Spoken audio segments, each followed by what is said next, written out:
एक समय की बात है, एक गांव में एक बुढ़िया रहा करती थी। वो बुरी तरह से अकेला रहा करती थी। उसका कोई नहीं था, ना बाल ना बच्चा ना रिश्तेदार।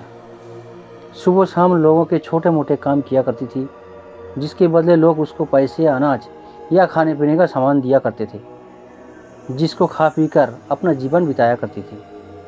वो अपने जीवन में पूरी तरह से संतुष्ट थी। उसे भगवान से किसी प्रकार का कोई भी गिला नहीं था। दूसरों के सामान के कारण बुढ़िया का घर पूरी तरह से सामानों से भरा हुआ था। एक बार की बात है, वो अपने घर में सामान को धूप दिया करती थी। उस समय वहाँ से दो चोर जा रहे थे। तब उन्होंने देखा कि बुढ़िया की तरह तरह का सामान भरा हुआ है, तो उन्होंने बड़ा लालच आया और वो सोचने लगे कि इस घर में तो बुढ़िया अकेली रहती है, क्यों ना हम आकर उसके घर को ही साफ कर दें। माना कि सामान पुराना है, लेकिन कुछ तो पैसा मिलेगा और ये बुढ़िया अकेली हमारा कुछ बिगाड़ नहीं पाएगी। चोर ने बुढ़िया का घर को अच्छी तरह से देख लिया और समझ लिया उन्हें किस तरह से बुढ़िया का घर की सफाई करनी है। उसके बाद चोर अपने घर वापस चले गए। बुढ़िया बेचारी को सपने में भी ये ख्याल नहीं आया कि उसके घर में भी कभी चोरी हो सकती है, क्योंकि उसके घर में तो खुद के उसके कपड़े भी तक उसके नहीं थे। सब कुछ गांव वालों ने उसे दिया करते थे और वो अपने घर में रख लेती थी। खैर कुछ दिन बीत गए और एक दिन रात में चोर अपने साथियों को लेकर बुढ़ियों के घर पहुंच गया। कमाल की बात यह थी कि उस दिन सरपंच ने बुढ़िया को चावल, दूध और खीर दी थी और बुढ़िया बहुत खुशी थी। बुढ़िया ने खुशी खुशी अपने लिए खीर बनाई और खीर बनाकर वो चूल्हे पर रखकर सोचने लगी, अभी तो खीर बहुत ही गर्म है, जब थोड़ी ठंडी हो जाएगी तब आराम से खाऊंगी।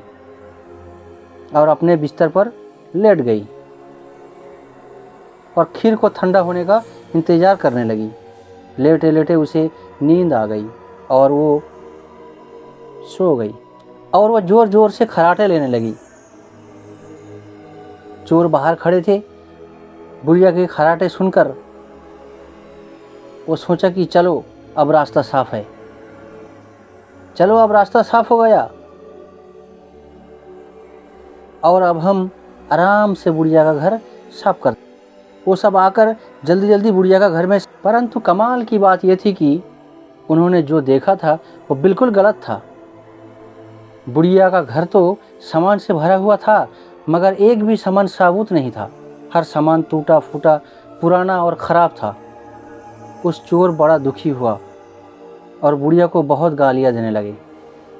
चोर ने बोला, देखो कितनी दुष्ट बुढ़िया है, आराम से सो रही है और हम बेचारे इतनी मेहनत कर रहे हैं।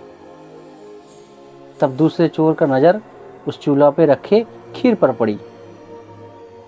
गरम गरम खीर को देखकर चोर ने कहा, चलो बुढ़िया के घर कुछ और तो नहीं मिला, चलो बुढ़िया के घर कुछ और नहीं मिला तो कम से कम खीर तो है, और उसको खाने लगे।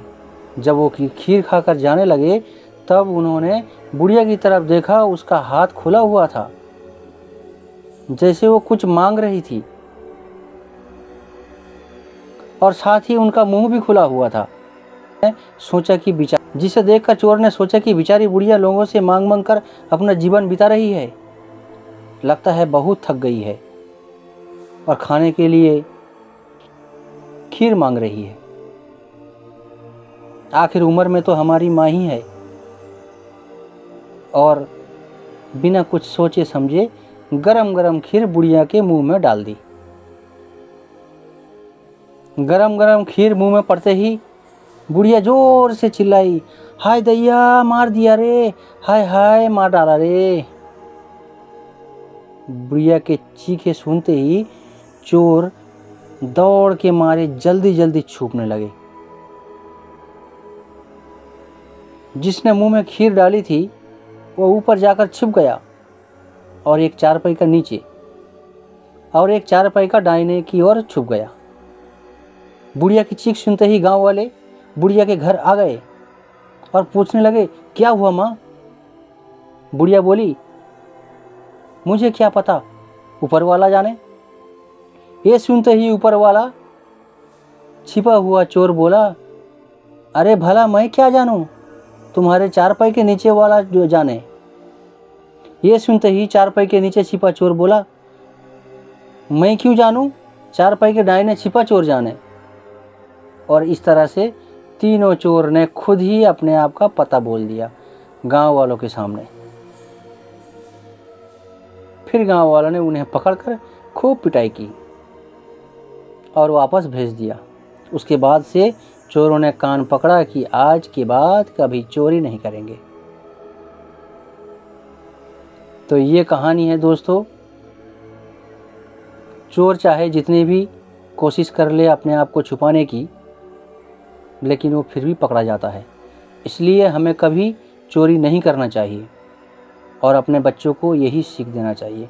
तो दोस्तों, हमारी इस कहानी को अगर अच्छा लगा तो ज़रूर लाइक, कमेंट और हमारा इस चैनल को सब्सक्राइब कर दीजिएगा।